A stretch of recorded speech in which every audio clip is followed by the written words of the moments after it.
Rasulullah SAW ini Bapak Ibu yang dirahmati Allah sering ya mendengar ada yang berbicara, tapi yang berbicara bukan manusia.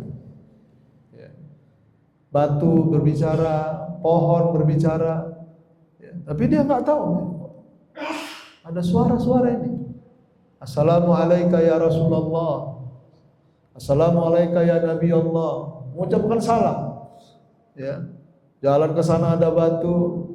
Mungkin Bapak Ibu yang dirahmati Allah, ya. Kalau misalkan saya lah ya, jadi Nabi Muhammad SAW, ini di masjid ini meja bicara, tiang berbicara. Gitu Pak, Bu. Ya, semua berbicara. Asal menegur Rasulullah SAW. Ya, mungkin Bapak Ibu udah kabur itu Pak ya, Bu ya. Siapa ini ngomong? Ya, bukan nggak ada orang kok ada suara gitu. Nah, ini kalau sering-sering nonton film horor pasti lari ini kan Bapak Ibu kan. Jadi Bapak Ibu yang dirahmati Allah Subhanahu wa taala, itu dialami Rasulullah sebelum menjadi nabi dan rasul, tanda-tanda kenabian.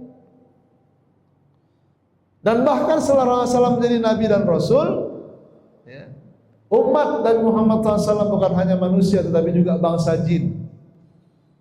Ya. Dan bahkan Bapak Ibu yang dirahmati Allah, ya, seluruh barang-barang benda-benda, ya, baik itu pohon, batu, itu berbicara dengan Rasulullah Sallallahu Alaihi Wasallam. Subhanallah. Ini juga satu kejadian yang bikin bingung juga ini Pak. Kalau saya mungkin atau Bapak Ibu jadi Nabi Muhammad ya pasti bingung juga. Ya kenapa kok udah mulai ya, orang banyak berbicara ya, nggak ada orangnya tapi ada suaranya gitu. Subhanallah. Nah, ini sering dialami oleh Rasulullah SAW. Kemudian Bapak Ibu yang dirahmati Allah, yang ketiga, sebelum menjadi Nabi dan Rasul, Nabi Muhammad SAW itu entah kenapa jadi suka menyendiri, Pak. Ya. Kalau urusan ekonomi udah selesai. Jadi Rasulullah SAW ini Bapak Ibu semenjak menikah dengan Siti Khadijah, maka kehidupan Rasul ekonominya adalah sebaik-baik ekonomi yang ada di Jazirah Arab, ya, atau di Mekah, maksudnya di Mekah.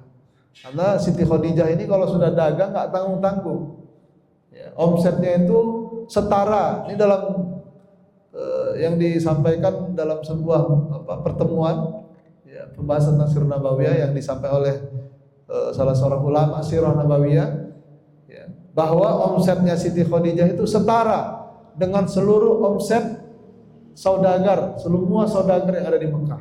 Nah, coba bayangkan Pak, kayanya Rasulullah SAW. Jadi masalah ekonomi itu nggak ada masalah lagi Rasulullah. Ya. Dan Rasulullah itu di rumah, nggak pergi ke Syam, nggak pergi dagang ke Syam, nggak pergi dagang ke Mekah. Beliau hanya bawa orang, disuruh bawa barang ke Mekah, ke Yaman, bawa barang ke Syam, begitu saja. Jadi harta Rasulullah itu banyak. Jadi Bapak Ibu yang dirahmati Allah Subhanahu wa taala, kalau udah pemasukan udah jelas kan gitu Pak ya. Nah, tinggal ibadah. Biasanya begitu tuh. Bapak ini udah pensiun, udahlah tinggal ibadah aja lah Ustaz, gitu ya. Rasulullah juga begitu. Bukan pensiun maksudnya, tapi entah kenapa di usia Rasulullah mendekati usia 40 tahun, Nabi Muhammad SAW itu suka menyendiri. Dan tempat yang dipilih untuk menyendiri itu di Gua Hira. Di Gua Hira. Dan Gua Hira itu Bapak Ibu tempatnya itu naik ke atas bukit sedikit ya. Mungkin Bapak Ibu kalau udah pernah pergi umroh atau haji, ya pernah pergi ke sana, ya naik dan cukup pegel juga Pak naik ke sana itu.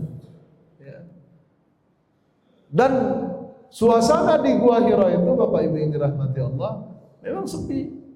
Ya, ketika itu sunyi, sepi. Tapi ada juga orang lewat-lewat ketika itu di zaman Rasulullah SAW.